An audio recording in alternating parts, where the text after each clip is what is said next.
Si tu es sur cette chaîne ou si tu tombes sur cette vidéo, il est certain que tu cherches des astuces et des conseils pour améliorer la gestion de tes finances personnelles. Tu souhaites reprendre le contrôle de ton argent, apprendre des conseils pratico-pratiques pour mieux et plus économiser. Je te souhaite la bienvenue. Je suis Indira Kassia, conseillère en gestion de patrimoine et ex-bancaire privé. Je t'accompagne à investir sereinement en t'aidant à structurer tes finances. Dans cette vidéo, nous allons voir comment passer de la survie à la réussite financière.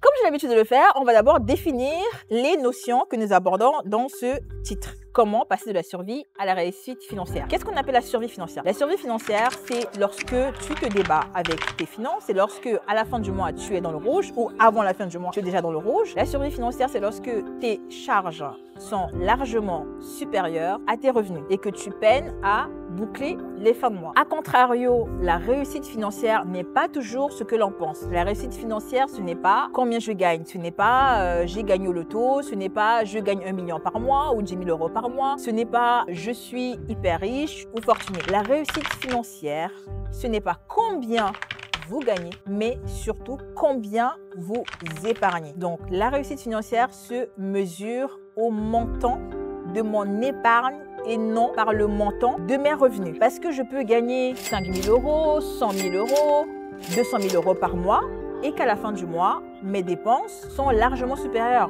Dans mon activité, par exemple, pour être vraiment terre à terre, j'ai rencontré des personnes que j'accompagnais dans le cadre de leur investissement immobilier, dans le cadre de la gestion de leur patrimoine plus globalement, des personnes qui gagnaient 4 000 euros net par mois et qui finissaient le mois dans le rouge. Alors attention, c'était plutôt des profils de jeunes actifs célibataires sans enfants. Pourquoi cette précision? Parce que lorsqu'on n'a pas d'enfants, eh bien, on a moins de charges. Lorsqu'on vit seul, également, on a moins de charges. Donc avec ce niveau de revenu, 4 000 euros net par mois et on termine le mois dans le rouge, cela revient à survivre. Ce n'est pas une réussite financière. En soi, si on ne regarde pas dans les détails, on prend quelqu'un qui gagne 4 000 euros, eh bien, on va se dire, oui, c'est quelqu'un qui a réussi sa vie, quelqu'un qui a fini ses études, qui a un bon job, qui gagne très bien sa vie. Donc, cette personne a réussi. C'est ce que la société nous dit. Maintenant, lorsqu'on regarde plus en détail la gestion de ses finances, eh bien, j'estime que ce n'est pas une réussite financière. La réussite financière, c'est lorsque on gagne un revenu et on arrive à la fin du mois à mettre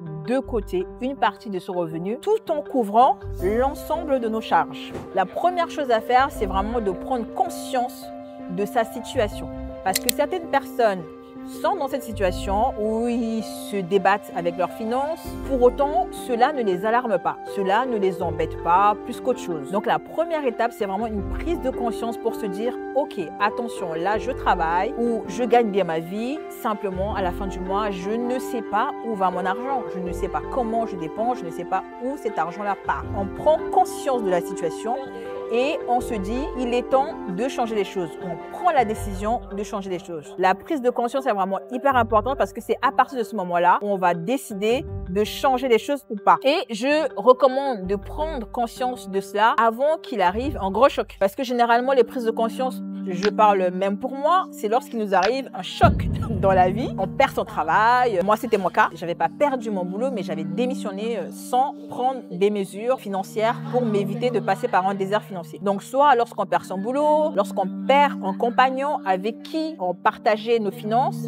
et qui nous aidait à soutenir un certain niveau de vie, lorsqu'on passe par un divorce, un décès, ce genre de choses peut nous amener à prendre conscience en fait d'une mauvaise gestion financière. Je ne vous le souhaite pas. Donc, on commence par une prise de conscience.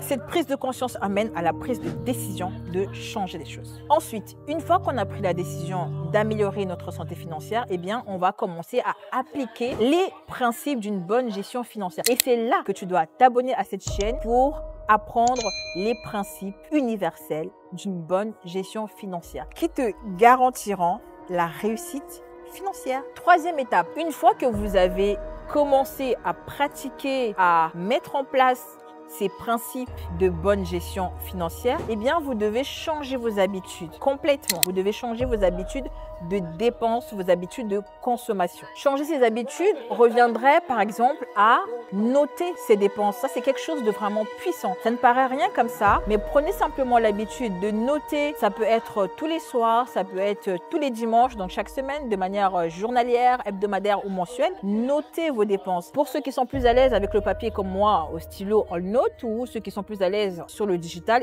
prenez un ordinateur, prenez l'habitude de noter régulièrement vos dépenses et vous allez voir, rien que le fait de faire cela, ça va déjà augmenter votre prise de conscience et vous motiver à changer vos habitudes de consommation. Une fois que vous avez changé vos habitudes, l'étape d'après, c'est de continuer, c'est de maintenir ces nouvelles bonnes habitudes dans la durée. Ce qui vous permettra de maintenir ces bonnes habitudes, des habitudes de budget, respecter son budget, faire un budget, les habitudes de noter ses dépenses, les habitudes de se payer en premier, les habitudes de vivre en dessous de ses moyens. Une fois que toutes ces habitudes sont implémentées, ce qui vous permettra de les respecter durablement, c'est le fait de vous fixer des objectifs. Quand vous épargnez, j'entends souvent des personnes dire que j'ai commencé à épargner et après je me suis découragée, ou j'ai commencé à épargner et ensuite j'ai dépensé tout ce que j'ai mis de côté. Eh bien, ce qui vous empêchera de perdre toutes vos économies ou de vous arrêter dans de bonnes habitudes d'économie, eh bien, c'est d'avoir des objectifs pour chaque épargne que vous allez constituer. Pour chaque épargne,